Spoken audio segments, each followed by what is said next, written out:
I still remember the way the light hit the kitchen tiles the morning I read my mother's name again, for the first time in 27 years. The envelope was yellowed, sealed shut with wax, and tucked behind a false wall panel in the study. Written in flowing cursive across the front, "For Michael, when you're ready." That was the morning everything started to fall apart. And maybe, just maybe, it was the day the truth finally set me free. Before I go any further, I just want to say thank you. For watching. For listening. Your comments, your support, your likes, they've given me the strength to share this part of my life I never thought I'd say out loud. It's not easy being this honest.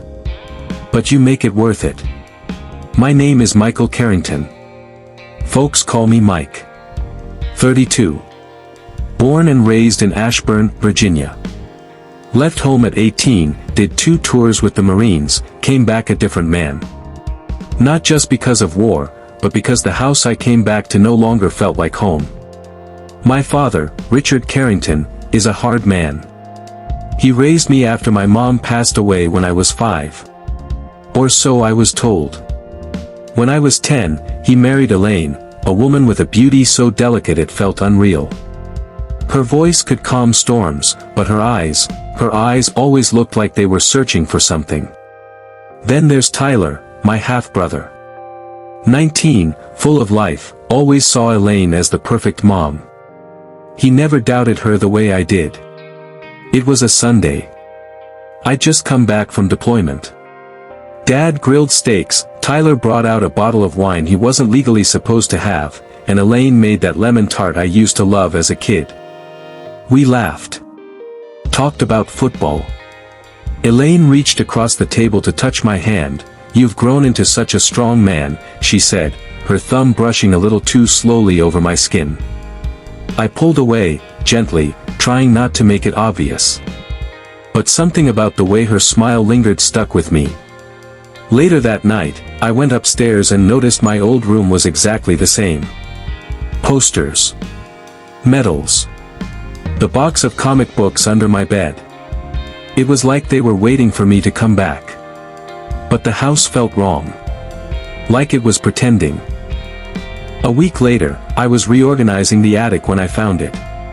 Tucked beneath the floorboard, a leather-bound journal. It wasn't mine. Wasn't Dad's either. It was Elaine's. The entries were from 20 years ago. Around the time she and my dad got married. He doesn't even realize how much that boy needs love.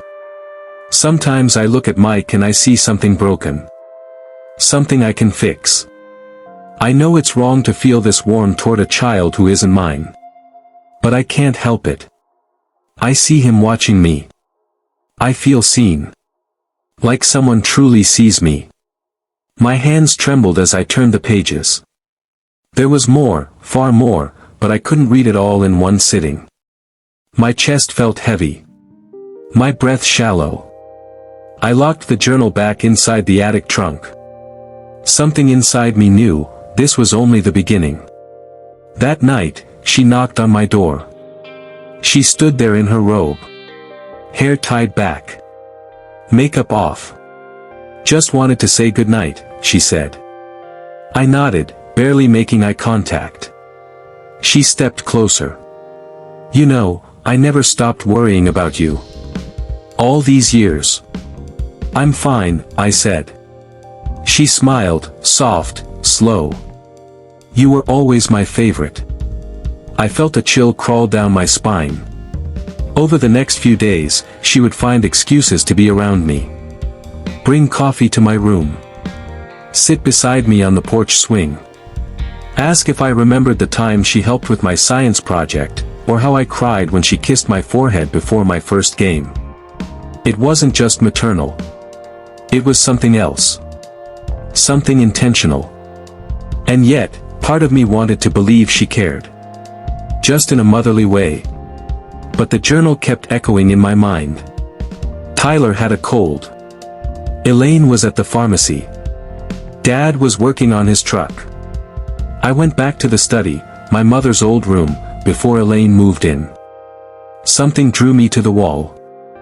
I tapped along the molding, and sure enough, a hollow thump. I pried it open with a penknife. Inside, a thin envelope. A wax seal. A scent that reminded me of lavender. For Michael, when you're ready. My knees went weak. Her handwriting. My real mother's handwriting. Drop a like, leave a comment, and let me know if you've ever experienced something like this. It keeps me going. It keeps me honest. I didn't open the envelope right away. I stared at it. Twirled it between my fingers. Ran my thumb over the wax seal 100 times like I was trying to absorb the truth through my skin. I don't know what scared me more, that there was something inside, or that there might be nothing. But eventually, just past midnight, I broke the seal. The paper was delicate, the ink slightly faded. But my mother's handwriting, elegant, deliberate, was unmistakable. My dear Michael. If you're reading this, it means you've started asking questions. And I need to tell you the truth before someone else twists it to hurt you. I didn't die in a car accident like your father said. I left. I left because your father, Richard, was not the man I thought he was. He was controlling. Angry. And one day, he hit me. I stayed long enough to make sure you would be safe. But he made it clear I couldn't take you. He said I'd disappear and you'd never even remember I existed. I did disappear. For your safety. But I've watched you from afar through letters I asked friends to deliver and photos I never expected to see again. Elaine was supposed to be a friend. Someone who could protect you when I no longer could. But there were things I noticed, in her eyes, in her touch, that made me worry. Maybe I was wrong. Maybe I wasn't. But I needed to leave this letter, in case you ever wondered. I love you. I always have. Mom. I wept. Harder than I ever had in my life. Not because of the betrayal, but because somewhere deep inside, I always knew she hadn't abandoned me. She had been forced out.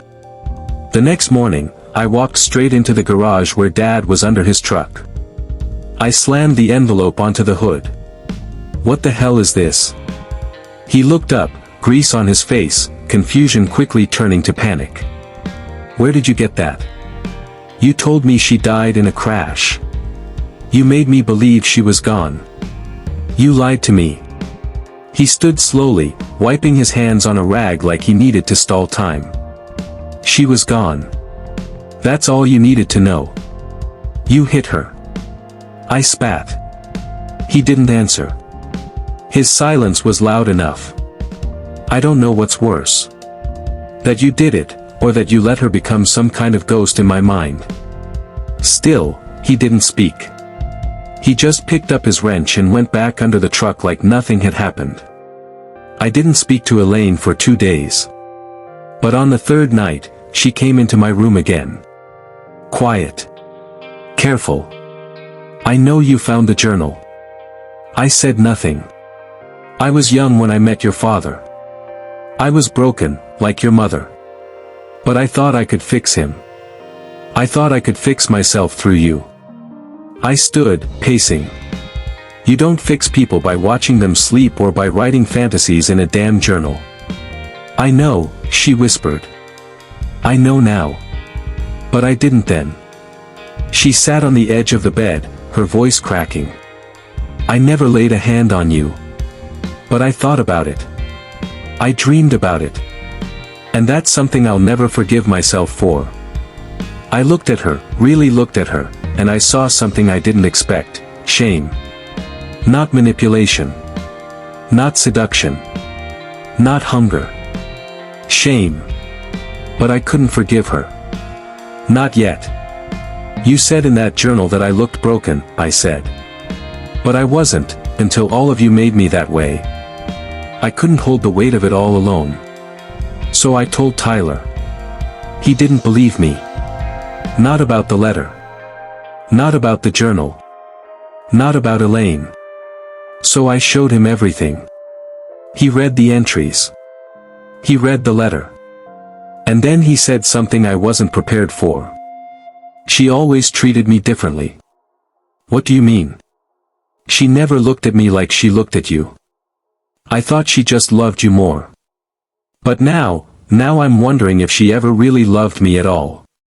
And then I saw it, the doubt creeping into his mind. The kind of doubt that rots slowly, like water under paint. 1 month later, Tyler asked me to go with him to a clinic. He wanted a paternity test. He didn't tell Dad. Didn't tell Elaine. He just mailed in the swabs. 2 weeks later, the results came back. Probability of paternity, 0%. Elaine had been hiding more than just feelings. She'd been hiding a child that wasn't Richard's. We don't know who the father is.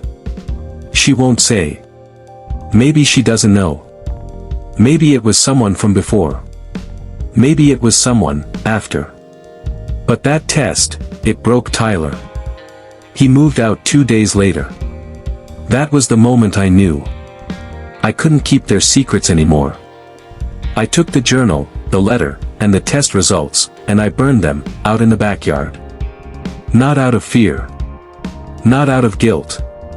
But because none of us deserved to carry them anymore. Now, I live on the outskirts of town. Just me and a golden retriever named Max. I still talk to Tyler every week. He's trying to find our real mom. I hope he does. Elaine and Richard. They're still together. Pretending, maybe. Surviving, somehow. I don't hate them. But I don't visit either. Some families are made by love. Others by lies. And mine was made by both.